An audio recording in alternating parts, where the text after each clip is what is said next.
lucu ya narsis.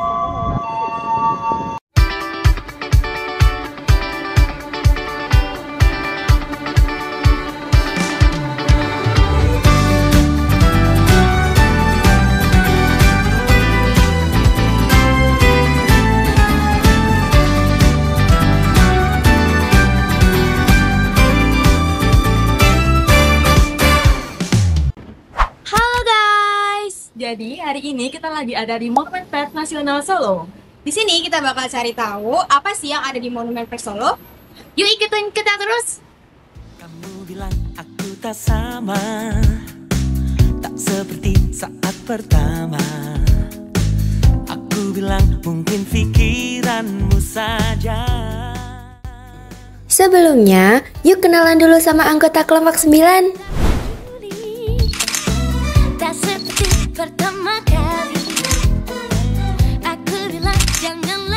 Di jantung kota Solo berdiri bangunan yang amat penting bagi para jurnalis Indonesia. Bangunan ini menjadi saksi bagaimana para jurnalis memperjuangkan pers di Indonesia.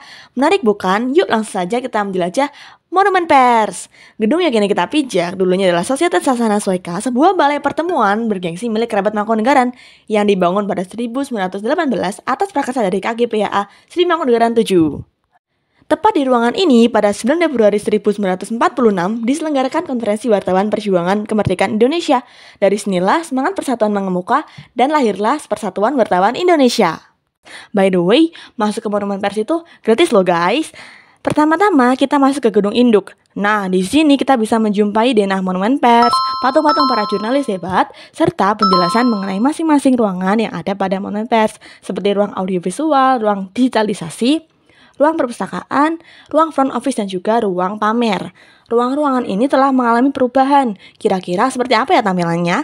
Sebelum kita menjajah lebih lanjut, yuk kita tanya salah satu staf, kira-kira ruangan dan koleksi apa ya yang paling direkomendasikan? Selamat siang, dan untuk kira-kira ngomong siapa? Nama aku Mirta. Aku ada di sini sebagai magang. Kira-kira menurut Kakak, apa koleksi museum ini yang merekomendasikan buat dikunjungi oleh para pengunjung? Kalau mungkin di sini aku ngerekomendasiin untuk ke Radio Kambing ya, karena kan Radio Kambing ini sebenarnya sejarahnya tuh banyak banget yang belum tahu tentang Radio Kambing, dan kenapa namanya Radio Kambing itu kan juga orang belum tahu. Jadi better untuk dikulik tentang Radio Kambing. Kira-kira Radio Kambing itu ada di mana sih dong? Kalau Radio Kambing itu ada di tempatnya di ruang pamer sejarah pers.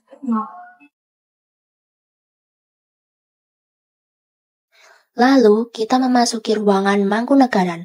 Nah, di sini kita bisa belajar mengenai sejarah berdirinya Mangkunegaran hingga urutan periodisasi pemerintahannya.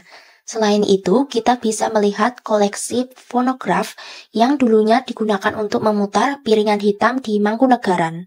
Udah punya rumah sendiri, nanti mau beli alat kayak gitu. Ruangan selanjutnya adalah ruangan peresmian pers. Ruangan ini berisi filosofi mengenai bentuk arsitektur bangunan Monumen Pers, seperti patung naga yang menjadi ikon Monumen Pers untuk melambangkan simbol kebijaksanaan yang diharapkan dapat mencerminkan sikap pers Indonesia yang bijaksana. Nah, di ruangan ini kita bisa melihat perjalanan panjang pers Indonesia dari masa ke masa, dimulai dari masa era kolonial Belanda, masa pergerakan nasional, masa revolusi kemerdekaan, dan juga masa reformasi.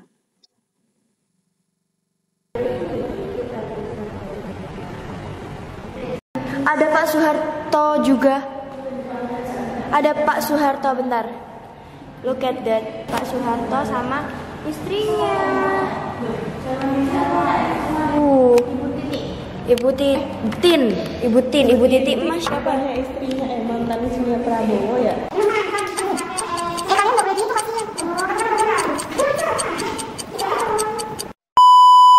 Menuju ke ruangan terakhir yang ada di gedung induk, yaitu ruang sejarah pers. Nah, di sini juga ada orang-orang lama kayak Suara Rakyat, Sinar Harapan, Darmo Pondro, sama Orang Merdeka. Di sini kita bisa lihat bahasa dan juga gaya pemberitaan yang berubah mengikuti perkembangan zaman. Monumen Pers Nasional memiliki koleksi cetak lebih dari 1 juta eksemplar. Koleksi ini berfungsi sebagai sumber referensi sejarah dan perkembangan jurnalisme di Indonesia. Rentang waktunya mencangkup terbitan sejak era kolonial Belanda hingga masa pasca kemerdekaan. Dari koran satu ke yang lainnya, kita dapat melihat bagaimana cara ejaan penulisan, gaya penulisan, bahkan gaya penataan pada koran yang berevolusi. Selanjutnya, kita beranjak memasuki ruangan baru yang hanya dipisahkan oleh 2 pintu. Ruangan ini berada di gedung bagian selatan. Nah, ini adalah ruangan yang paling menarik di Monumen Pers. Ruangan ini berisi alat-alat pers seperti mesin ketik yang digunakan para wartawan zaman dahulu, kamera analog yang berat banget, serta mesin cetak yang ukurannya besar banget. Bayangin, koran-koran zaman dahulu dicetak satu persatu dengan mesin seperti itu. Nggak heran sih wartawan zaman dahulu tuh ulet dan tangguh banget. Di Monumen Pers ini ada juga ruang yaitu radio kambing. Pengunjung bisa bereksperimen dengan mengobrol dan bereksperimen dengan suara.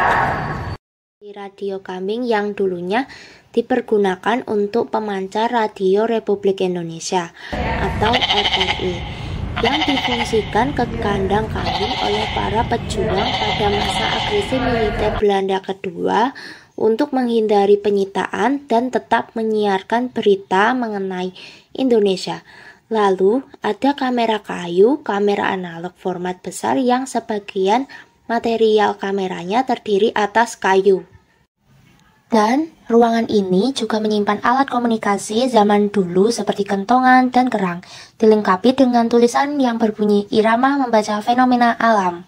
Sementara pada dinding dihiasi semacam diaroma peninggalan pada masa lampau yang tercetak di prasasti ataupun yang lainnya. Jadi di sini aku tuh punya kembaran.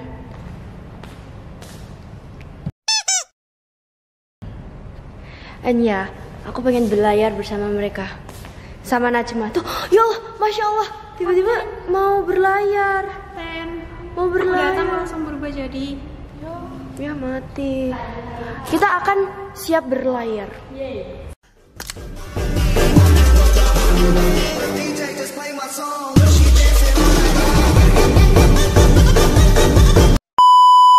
Nah, dari ruangan ini kita bisa mengetahui bahwa hubungan awal antara pers dan kedatangan VOC di Indonesia sangat erat.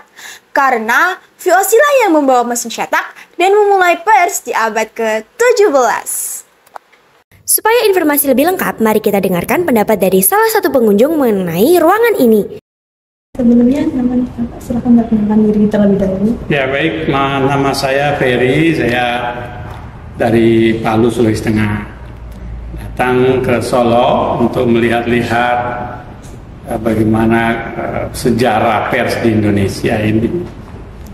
Tadi Bapak sudah berkeliling di Monumen Pers. Iya. Kira-kira salah satu koleksi yang menjadi paling favorit menurut Bapak yang mana? Ya.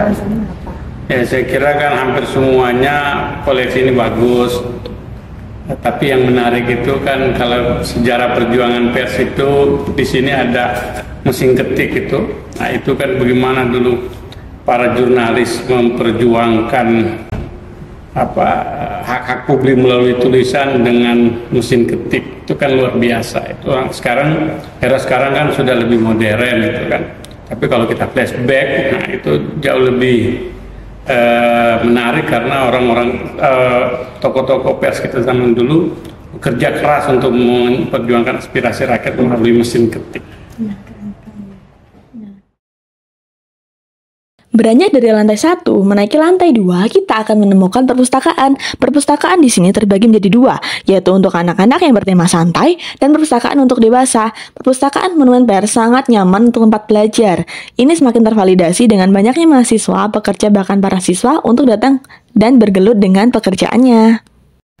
Setelah itu, yuk kita tanya ke kakak staf mengenai cara pihak pengelola Monumen Pers untuk selalu menjaga agar generasi muda selalu tertarik untuk mengunjungi Monumen Pers. Permisi Kak, aku mau wawancara nih. Kira-kira gimana sih cara pihak pengelola Monumen Pers untuk selalu menjaga Monumen Pers agar generasinya selalu tertarik untuk mengunjungi?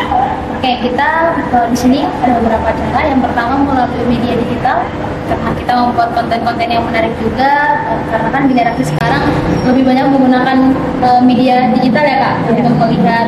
Jadi kita mempromosikan Monumen Pers ini melalui media digital. Terus juga kita melakukan banyak-banyak kegiatan juga, seperti misalkan ada pameran, kayak gitu. Kita bisa melakukannya di sini. Gitu. Mungkin itu saja ya cara-cara untuk melestarikan Monumen Pers agar selalu menarik generasi muda. Terima kasih Kak. Hey guys, ini kita turun dari perpustakaan dan mau ke.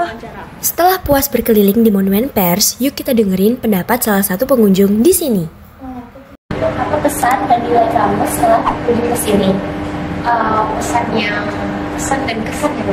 Iya, yang saya dapat itu ternyata di sini tuh ada perjalanan panjang dari pers Indonesia gitu. Awalnya dari zaman Belanda, setelah itu dari zaman Jepang, terus kemerdekaan hingga pas kemerdekaan. Dan ternyata pers itu juga punya pengaruh yang besar terhadap kemerdekaan bangsa Indonesia.